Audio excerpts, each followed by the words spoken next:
and we shall be talking everything ranging from food to stomach infrastructure, if you want to say stomach matters, I mean to say really. So for our discussion this morning on Lagos Talks is going to be the food crisis, effect of the fuel subsidy on agricultural sector of Nigeria. And joining me to help break down all of this crisis situation and how to get out of it is someone who is practicing what he preaches. He's an agriculturist and he's in the business of agriculture. So when I tell you my guest this morning knows his agriculture, he breathes it, he talks agriculture. This morning, I've been joined by the founder and current chief executive officer of FreshLink Projects and Agro Resources Limited. He's owner of a privately owned agricultural company and special focus on poultry, livestock, and aquaculture value chain. So this morning, help me make welcome to the show, Olusegun Akinlolu. Good morning to you. Hello. Good morning. Welcome to Lagos Talks 91. Yes. Good morning, Omatseye, and good morning, listeners. It's a pleasure to be here this morning. Okay. So serious matter this morning because they say, a hungry man is an angry man, and there is nothing you will tell him that would even sink because the stomach is yet to be settled. So let's begin to break the topic down quickly for the listener this morning by saying, is there really a food crisis in Nigeria? And if there is, the second leg of the question, what are the signs to confirm it for once? Yes, it is very, very glaring. We have a very serious crisis brooding in Nigeria now.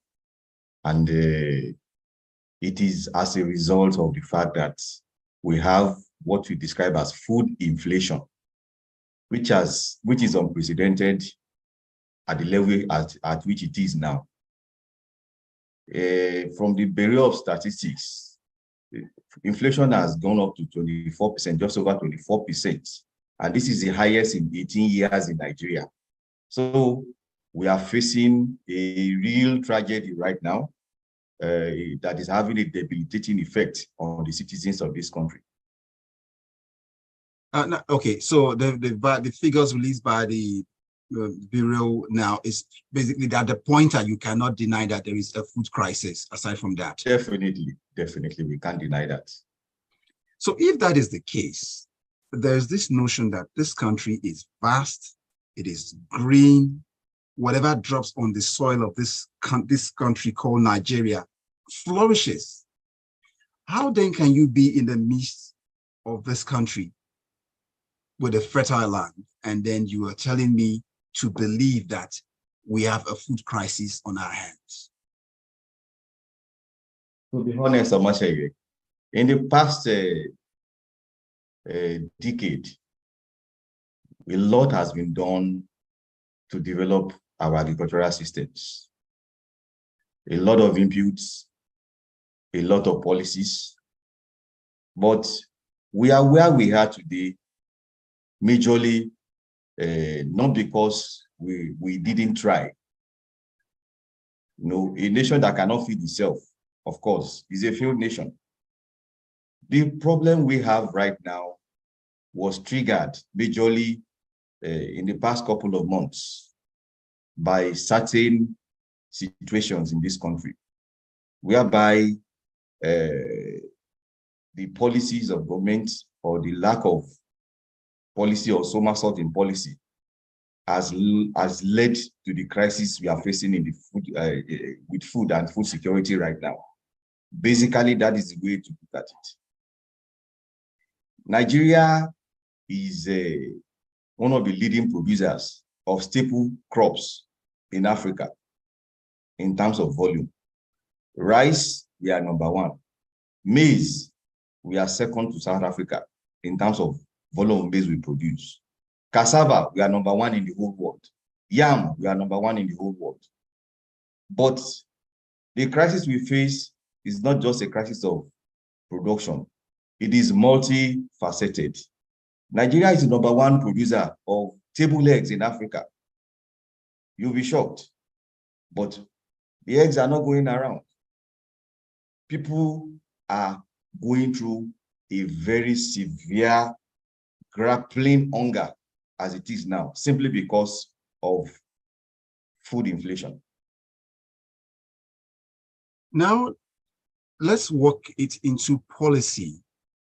Does Nigeria have an agricultural policy? And if it does, why are we not feeling the impact of an agricultural policy to help us get out of the situation? Of course, Nigeria, successive governments have had different policy directions. I think the biggest thing we have is not about making policies. It is about continuity. It is about not having policy somersaults. And of course, there are so many things we need to look at when it comes to agricultural planning and policy making. Yes. Agriculture is majorly a private sector thing.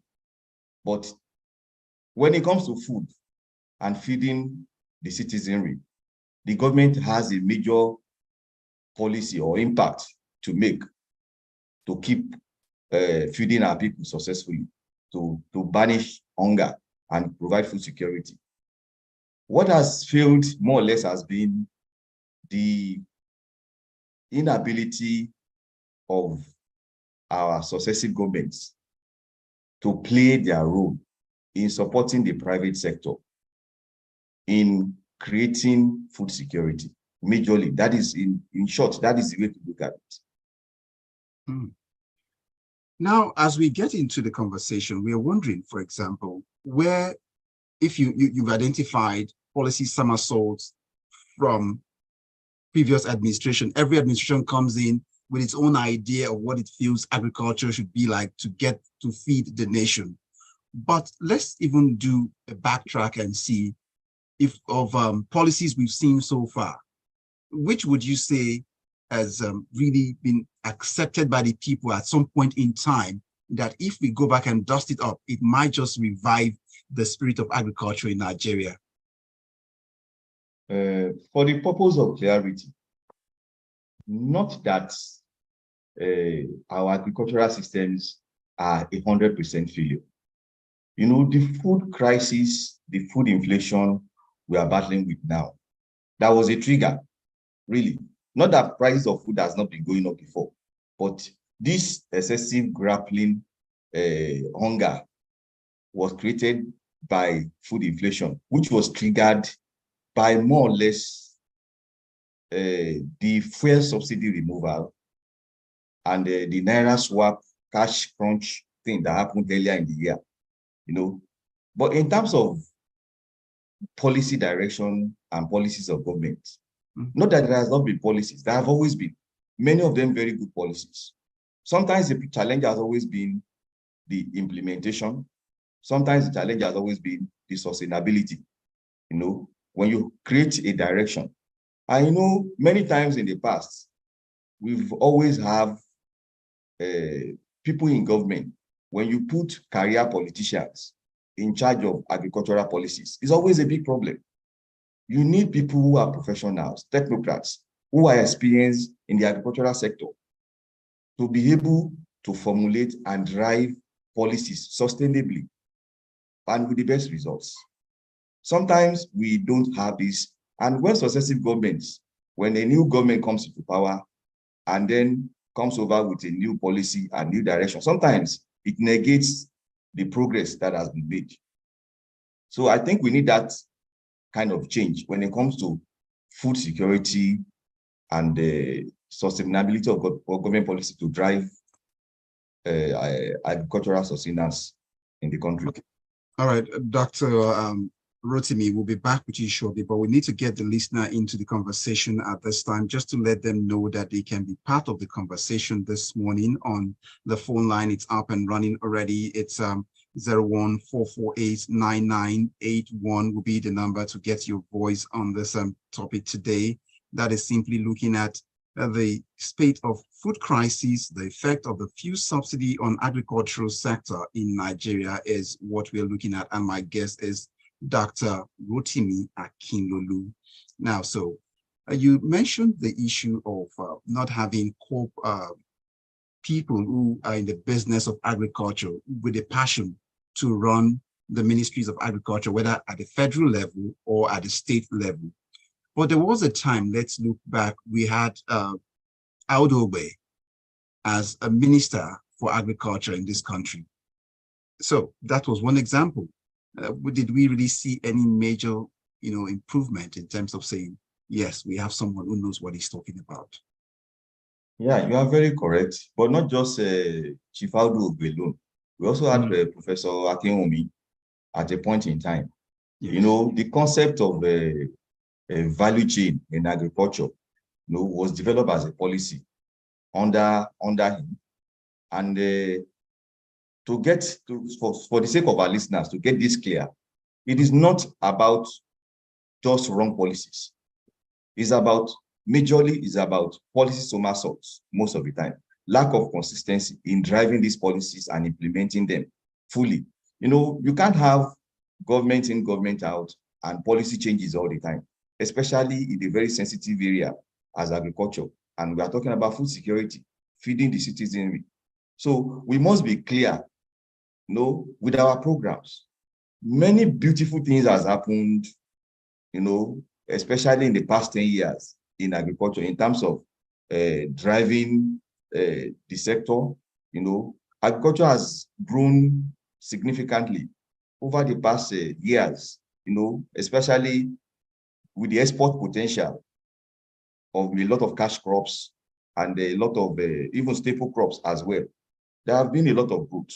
But the thing is that it's a mix of everything. It's not just one thing. If you look at the challenges in the agricultural sector, it's not just about the policies alone. It's not just about the sustainability of the policies alone. There are lots of other challenges that the industry faces. Look at insecurity. If the government is tackling, and making good policies, but insecurity and banditry is always a constant threat to the sector. How can farmers even work to key in into the policies? So it's not just about the policy directions.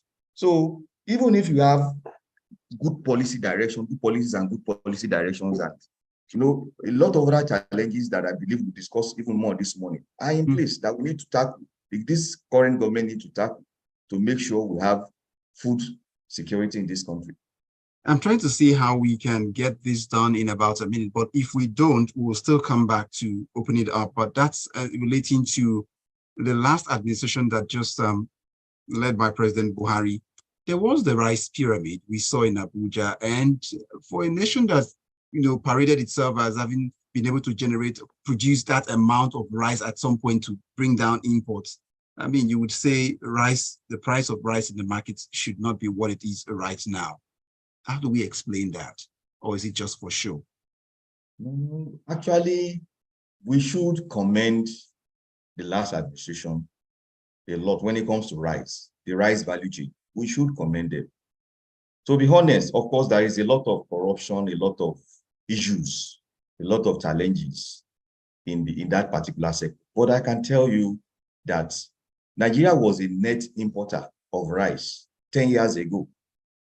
But under his administration, Nigeria became a net exporter of rice. All right, you will expand on the point after this time. I'll stay tuned.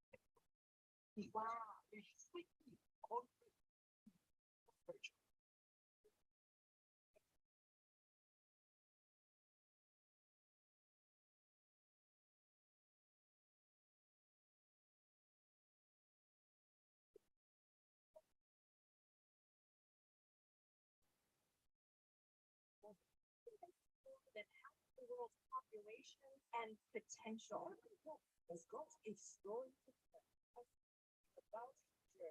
Be a shooter against all odds. That is the to make a difference in as many lives as I could. 98.4 presents this was on the wall. New Christmas holiday so much conversations about this. Now on 8.1 every Wednesday from 11 a.m.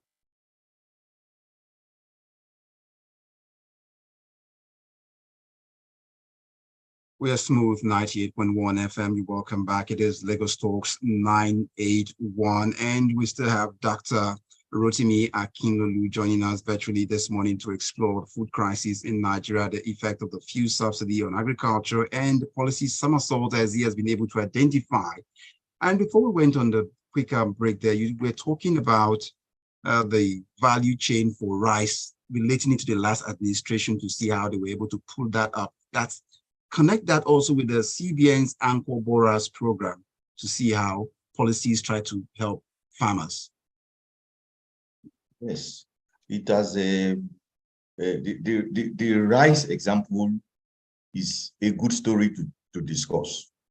But, you know, across the entire rice value chain, from pre-production to production, you know, to post-production, one of the key challenges, should I say, rather, let's first look at what we have achieved.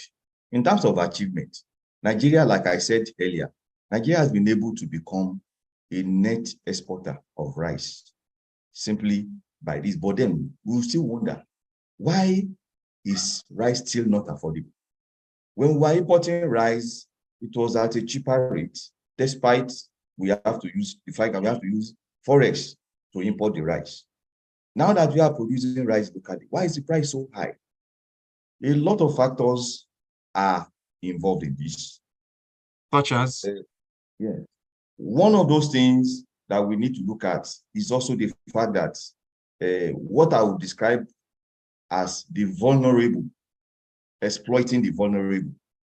You know, in the supply chain from farm gate or the farmers market to the consumers, there are always, in the chain of supply, there are always middlemen.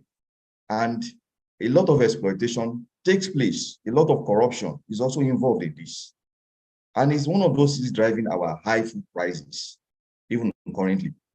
Most of the food we produce in this country, we still see that at the farmers market, at the traditional farmers market, or at the farm gate, for those who are producing livestock and eggs and chicken, the prices are still really, really quite okay for consumers. But between the farm gate or the farmers market and consumers, there is a lot of people, there are lots of people who are working in between and marking up prices to exploit, you know, major the citizenry. This has also been identified as one of the key reasons why the price of rice is very, very high. Apart from these, of course, the inputs, the high cost of inputs has been astronomical, you know, in the past few years, and especially since the fuel subsidy removal. You know, farmers have to drive the machinery on their farms. This machinery, they need to be powered. And those, they rely on fuel. The high cost of fuel has impacted on their ability to be able to run their machinery too. So this cost has to be passed down as well. You know, so a lot of factors we have to consider before we can even say, okay, these are the reasons. But I can tell you in terms of productivity, not just rice, maize, you know, many of the staple foods, a lot of increase in production has taken place. Like I told you, Nigeria is the biggest producer of cassava in the whole world, biggest producer of yam in the whole world. You know, we are #1 in the whole world. So we can't start to say we are not doing well enough. But it's in terms of getting the prices to come down, because at the end of the day, what is the point of producing so much and it's not available or is not affordable to the citizenry? All right, so quickly, we expect the calls to come in on 014489981. Phone number for you to put a call across to the conversation this morning will be on 014489981. Then let's get to WhatsApp messages also coming in on 0809444091. You mentioned machineries in the course of the explanation of why prices are rising because the fuel is needed to power all of this. But again, Nigeria's agriculture, for the kind of population it has, are we really adopting the kind of technology we need to produce for a population such as we've got now? Because most persons are still at the cutlass and hoe level. So what are they powering, and why are the prices rising? How many farmers can afford tractors for planting and all the rest of it?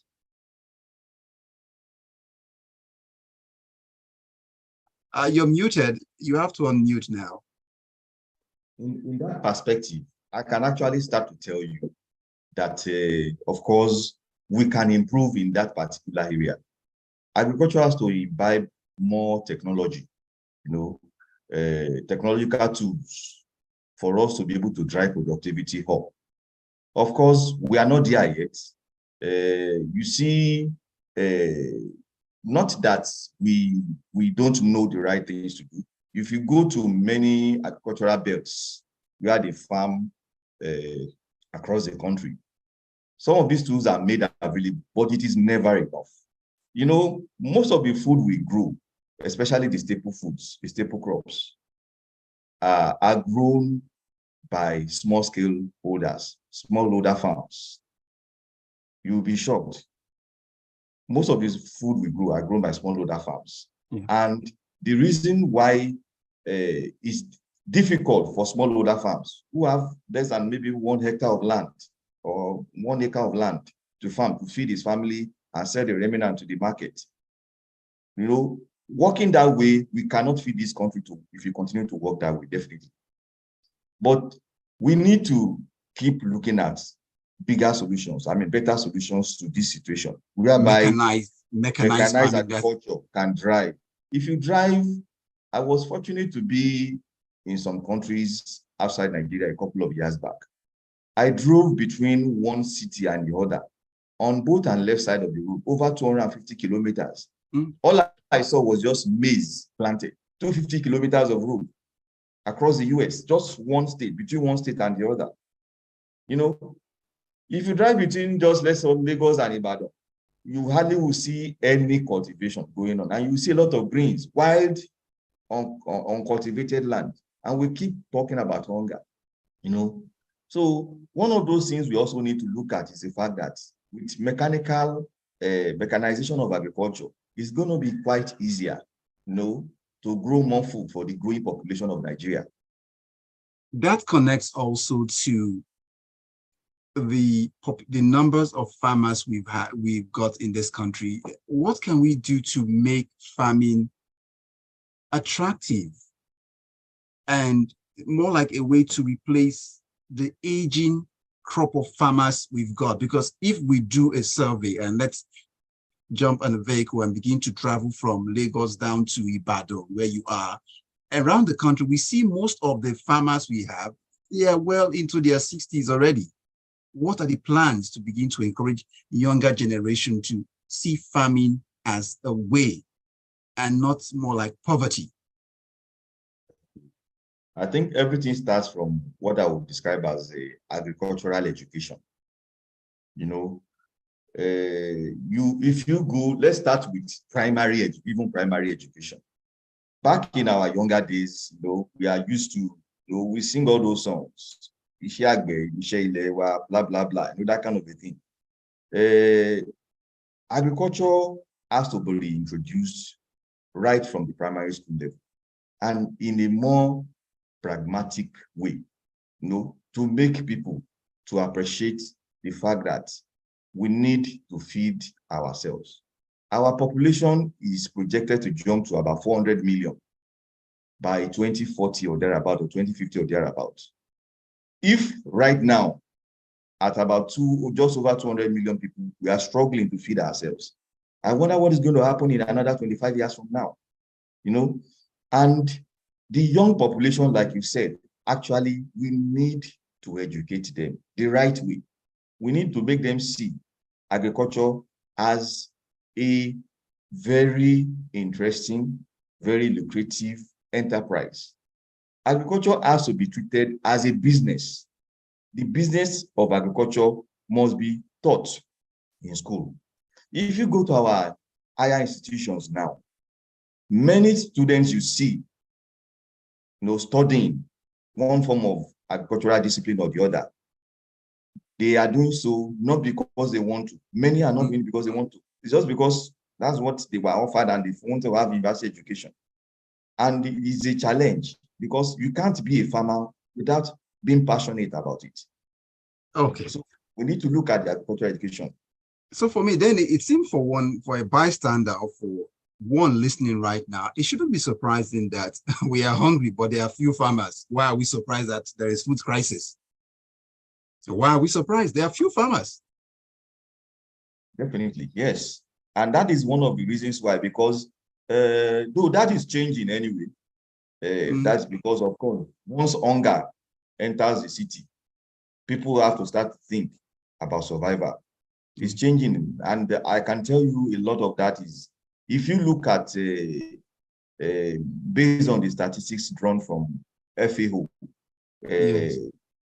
more than, I think there are more than 50% of Nigerians are directly or indirectly engaged in agriculture, really, whether it is backyard farming or smallholder farms or whatever. You see a lot of people are directly engaged because they have to provide food to feed themselves. If you go to the rural areas, of course, there is no other thing, but the key thing still lies in the fact that we are talking about the future. I want to drive production up. We are also thinking of handling for foreign exchange through exports of agricultural products. The way to go is not what we are doing now. A lot of things have to change. Okay, that means someone re-echoes the thoughts what you're saying right now. That I've got an IO from Amu saying, if I understand the speaker correctly, the supply chain is the cause of food price increment. Please, what is the solution to cut the cost of supply from the supply chain? Because you talked about the farmer market and how it is still relatively very cheap if you jump in the vehicle and then drive down to most of these village markets to get your gari, yam, and all of those, it's still cheaper. But by the time there's some element of persons in between you and the farmer right now, there becomes a problem. We can't all go to the farm market now. Yeah, you are very correct. I think if you look at since the removal of the fuel subsidy, the critical thing has been that transportation costs went up, and the effect of transportation on agriculture, we also need to consider that, because farmers also have to move their goods from the farm to the farmers market or to the city to sell. So the cost of transporting goods has actually gone up. So at the same time, like I said, we have a case of the vulnerable, exploiting the vulnerable. In the supply chain, the middlemen are also creating some crises because they are marking up prices to make more profit for themselves. The farmers are not even enjoying all these high food prices. Food prices. All right, Dr. Rotimi, we ask you to pause on this profit note. Let's see if we can get a little profit from this bit.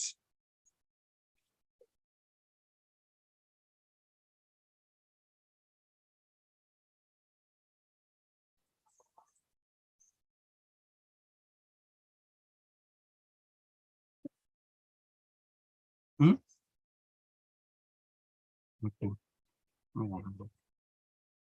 Oh, that's what somebody said. Yes. Okay, I understand. And we can't take WhatsApp calls. The line is not working. Okay, just one.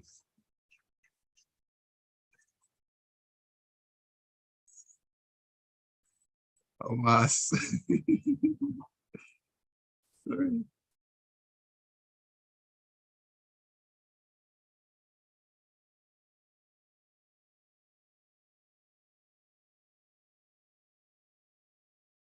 We're smooth 98.1 FM. You're still listening to Lagos Talks 981. I've just been told callers are trying to get onto the phone line 01 4489981, but it seems like the network is jammed for today. We apologize for that once again, but we urge you to please send in your messages on the WhatsApp platform as we work to rectify that as soon as possible. It will be on 0809 444 0981 WhatsApp messages only.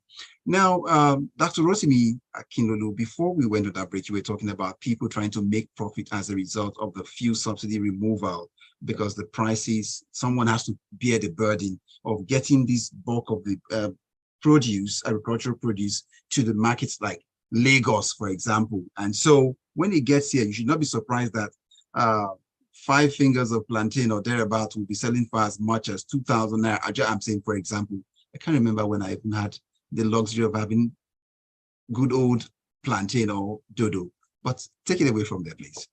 Yeah, exactly. The issue lies in the fact that generally we are all affected. I mean, the subsidy removal has affected the general populace, not just farmers. But of course, farmers have to move their goods. And with an increase in the cost of transportation, they have to find a way to mark up the prices as well. But like I said, the middlemen also play a lot of role. The traders, they play a lot of role in food inflation. Because you also need to find a way, to control this. And I think one of those things that I think as a policy direction, our governments, whether state or at the federal level, we have to start thinking about a kind of a commodity pricing board. Because if you have a commodity pricing board, it will be easier, to say, okay, we all know prices have gone up and we know what things are, they will be able to formulate prices at which we can sell. And then I think the government, especially the local governments and the state governments, if it is possible, they need to, to create a kind of a food security hub, a special market, either in local governments, across local governments, whereby food items can be purchased at controlled prices. And if we are able to get this organized properly, farmers will know where to send their products. They know the cost of production and the cost of transport. And then they know the prices that they can sell that is profitable to them. And we can actually cut out the influence of the middlemen who are exploiting consumers at the end of the day. Dr. Rotimi, in defense also, we also must look at the fact that I've had cause to travel and be in markets where we have fruits, especially, let's say, pineapple around the Edo State axis. There is a particular village around in Edo State, around the Ekpoma axis, where pineapple is simply, look, if we intend to get pineapple out of that region, then let's even talk about Benue State, where Benue is good enough to feed everybody with yam. I don't know, yam should be in season. I shouldn't be waiting for new yam. Look at it. But what I'm saying this to drive at is that we've got a system where this crisis we are in, aside from you mentioned the index going up according to the statistics they've given us, there is a lot of wastage when we see after harvest. And you've also talked about value chain. How can we address this as quickly as possible? Because after harvest, everything goes to waste in less than a month. We are hungry again. That is actually very correct. It's very, very correct. One of the key things that we need to look at in the post-production aspect of it, we need to minimize waste. Because you see a lot of farms, one of the reasons why middlemen exploit farmers and then exploit consumers by marking up prices is simply because of the fact that there is no storage facility, no processing facility. Farmers produce, they are afraid this will go bad if I don't sell it. And then the middlemen take it and then they mark up the prices and sell at very, very high prices. So in terms of the post-production in the value chain, there is a need for a very serious investment and support to minimize waste. Creating what I would describe as a food hubs or food parks is one of those things that would help. It could be a weekly thing. I've seen it in other places across the world. just like we do in our own market. They say, oh, yeah, there is a market today at Udigo, there is a market today at tomorrow. Even I'm afraid the connection there has just gone bad, so we just urge you to log in once again. But let's see if we get. Do we have Dr. Rotimi back on the line now? Okay, while we wait for that, we can also get the calls to come in on the phone line 0809-444-0981. Food crisis in the country. How can we go past all of this? Is what we've been talking about. if you are bringing and my guest, Dr. Rotimi. Rotimi is back on the line. Hello. You have to unmute now. You're back. Okay, while it's still trying to unmute, let's get back to say you can also reach us on the phone line 0809-444. Yes, you're back. So we lost a great chunk of what you were saying because the connection went bad.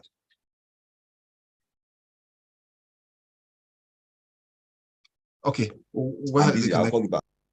Okay, so while he's trying to make the connection now, let's see. Are you ready now for us? Okay, yes. Sorry, I'm back. So we lost a great deal of what you were saying. So could you sum up on that? Because we've got a message back in here for you. Oh, okay. Now, what I was saying is that, understanding the challenges, of post-production losses, yes. It is important to minimize waste, because one of the reasons why it's easier for middlemen to exploit both sides, the farmer and the consumers, is simply because of the fact that the fear of the food getting spoiled. Farmers will sell at giveaway prices, and then the middlemen will buy cheap, and then they will sell higher at the end of the day. But farmers are always at loss, and this discourages continued production. So one of the ways I think we can work to solve this problem is maybe at the local government level or at the state level, we need to have food hubs, or what I would call food parks or food security hubs, whereby on weekly basis, farmers can directly bring their products to these parks, and then there will be controlled pricing, where it will be easy for everybody to buy. The farmer has a guaranteed price, the buyers have a guaranteed price, and that's one thing. The second thing is we need to have our government involved in creating cold storage, warehouses, processing plants. We need to bring the private sector to work with the government in the kind of a private sector, public-private sector partnership to create cold storage warehouses where it will be easy, for farmers. Even if you bring your products and you cannot sell immediately, the aggregator can buy from you at a controlled price, keep in the warehouse, and then on the market day, people can come to buy from you. All those things are quite important, and we need to encourage the private sector to come in, especially in food processing. Food processing goes a long way to keep these products, our food fresh for us for a longer time. And, for example, in the egg business, one of those areas, sometimes Nigeria is the biggest producer of egg in Nigeria, like I said, but egg is not going around because we have what is called a seasonal glut, whereby, people, the prices are poor, people are not buying. But if we find a way to process and store eggs to be consumed at the time when it's needed most, and then we can always keep, this product available all year round. The same thing with many of our products accordingly. Now you've gotten us to where I was waiting for, because that I see is your forte, and that's egg production and poultry. And we cannot let you go without touching on that. We've been dwelling on produce and crops and all of those. So let's get into the reason why, Dr. Rotimi Akinlolu, why egg will be selling for as much as 100. So that's it. I'm not even speculating the price if I say this now. So it's not like it because I said that's why they sell it that way. But egg sell as much as 180 naira right now. And yes, you want me to believe Nigeria is the highest producer of eggs, and then we are at this level. Talk to me about why we've gotten ourselves into this point, and poultry itself is becoming a real luxury now that people cannot even afford protein. Egg used to be one of the cheapest protein you could just throw into your meal. When you don't have the beef in it, you just would get egg and then throw it in the stew or whatever, and then you are covered protein-wise. Okay, thank you very much, Moshe. Now, the poultry value chain has a peculiar challenge or peculiar challenges, and the key thing is this.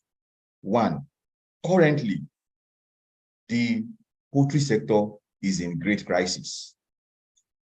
It's a great contrast when you say, eggs prices are so high, but yet the producing sector is in great crisis. Let's start with the fact that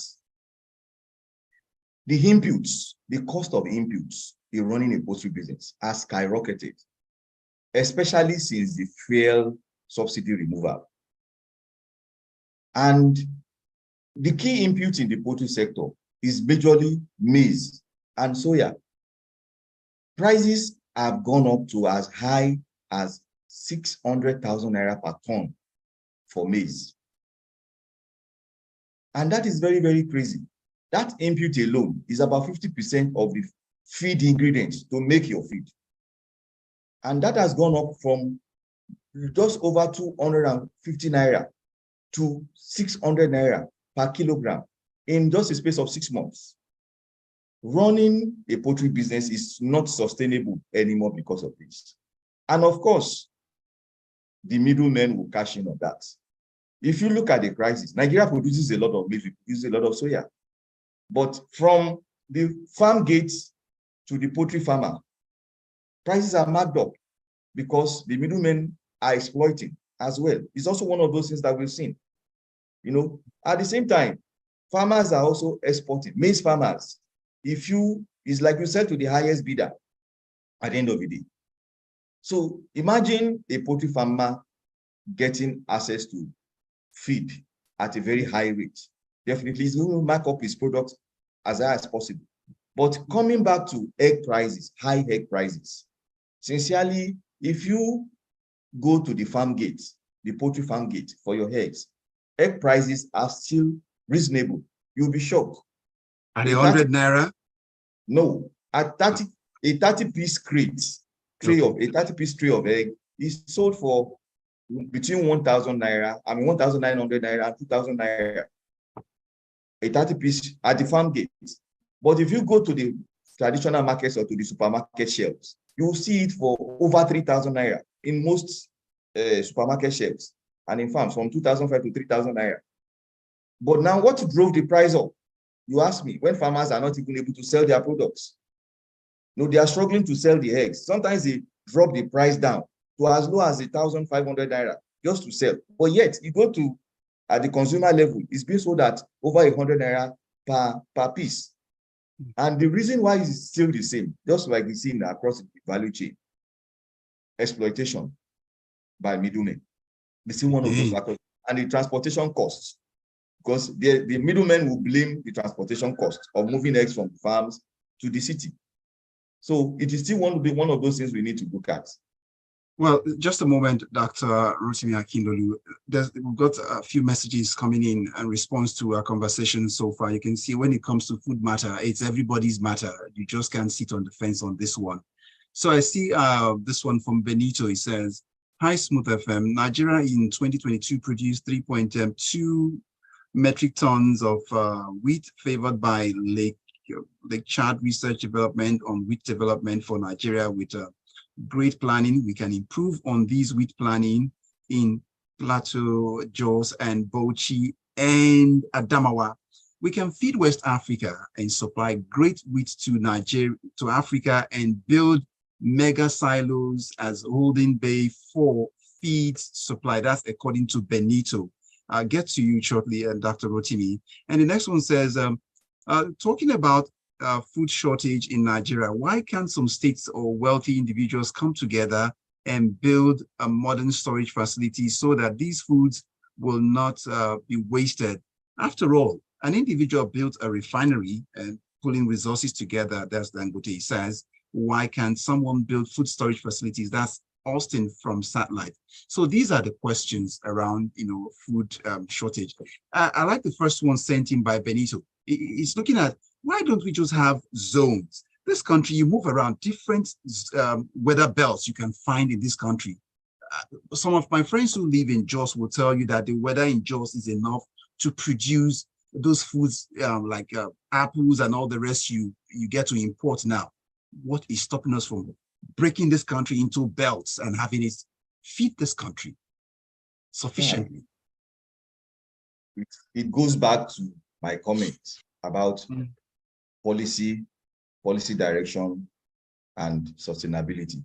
You know, the drivers of our policy, or the makers of our policy and the drivers of our policy, it's clear that all these things, I told you, driving from Lagos to Ibadan, you see a lot of land, you know, and you go everywhere across this country. Nigeria is so blessed with, you know, a rich soil for all kinds of agricultural produce. But it's still the same thing we are talking about. If we don't have the right drivers, everything starts with what is our policy direction for agricultural development? And who are the people in charge to drive this? Are we having the right people in place to do this? Are we having career politicians driving our agricultural policies, or we are having professionals driving our agricultural policies? Is just a plan for sustainability? How long is this program? All those things, we need to first put our house in order. And of course, the private sector involvement has to be guaranteed. No, there is no way. For example, in the poultry value chain, it is an exclusive private sector thing. You know, no government input or involvement in any way. And that is not good enough. The same thing with across all the other value chains. The government and the private sector have to sit down to look at this. In terms of even storage, warehousing, cold storage, processing, it's not something, you know, you need power to drive these processes. You know, with high cost of energy or power in this country, how can it be a sustainable project? Most people will start, they will stop simply because they cannot sustain the projects. So all those things have to be looked into.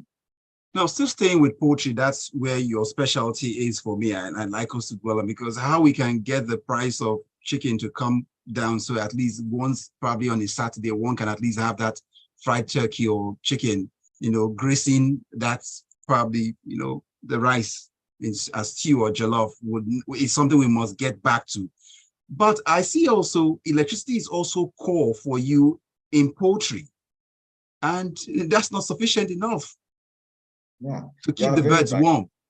You know, poultry is a highly capital intensive. And one of the key things you need to put in place is what you call mechanization. You know, for you to drive a very effective productive process, you need to have the right equipment, the right machinery, you know, and you also need to drive that equipment and machinery with electricity.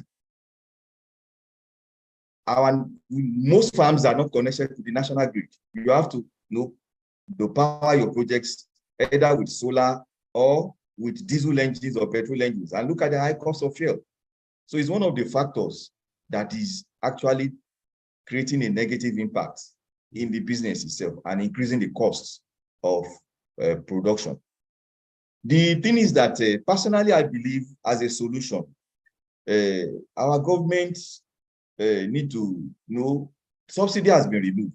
Subsidy removal is not a bad thing. To be honest, as a Nigerian, as a good citizen of this country, I'll tell you, subsidy removal is not a bad thing at all, because subsidy removal is going to actually free some funds. But those funds that are freed should be targeted. You know, they should target subsidies towards supporting farmers. If you want to stop this high food inflation, this subsidy that were removed should be, you know, targeted towards creating subsidies to farmers, especially because farmers will feed the country. The process of, you know, in terms of being able to get the right inputs, the inputs needed for all general operations, fertilizers, seeds, raw material inputs for the livestock section, the right machinery, all those things, they have to be in place. So if farmers are able to have access to inputs at a subsidized rate, it's going to foster better productivity. And then secondly, I think we need also to look at the government needs to implement as part of the policy, especially this new administration. I think a commodity pricing board would be a good thing to put in place, you know, to really help the sector to be able to work. And tax incentives, especially farmers are overtaxed, believe you me. farmers are overtaxed. I think it has incentives. Like you give to all these big companies that have taken our money away. We should have tax incentives for farmers, to encourage farmers to produce more. And like we see in some countries, this is actually very critical in the US. Of course, the government does not, involve itself directly in agriculture, but their Department of Agriculture creates a kind of an insurance policy for farmers. If you are a farmer and you are trying to feed the country, you are producing to feed your country, you should have protection, against losses. If government can mediate, and they put in place an insurance policy for farmers that will guarantee you that even if you produce these products, you will be able to sell at this particular price. Yeah. And then you feel covered. It will encourage productivity. Even if there are losses, there is compensation for losses. Farmers will be able to thrive under this kind of environment. And it is also going to encourage our younger people to see this as a business that is worthy to go into. All right, that looks like a very good place where we have to close the conversation for today. If you just joined in, I've been speaking with Dr. Rotimi Akinlolu, is the founder and the current Chief Executive Officer of Fresh Link Projects and Agro Resources Limited, and has been speaking with us all the way from Ibadan. That's Oyo State, as at the last time I checked, it still is. Yes, sir. I'm free, but of course. Thank you so much for your time this morning. We appreciate it. But again, we must tender on our unreserved apologies to those who were trying to call in. The line is just down, so that's why most persons are not able to call in. But then the messages also accounted and show that yes, they've been trying. I see Chika Agina, who's been trying to call in, but honestly, let's hope that things will be sorted out by tomorrow. Thanks to Benito, who sent in a message, Austin, Ayorinde, I see all of you, and to everyone who tried the phone lines but couldn't get across. We appreciate your effort this morning. And to you, Dr. Rotimi, do have a great day. Okay, thank you for having me.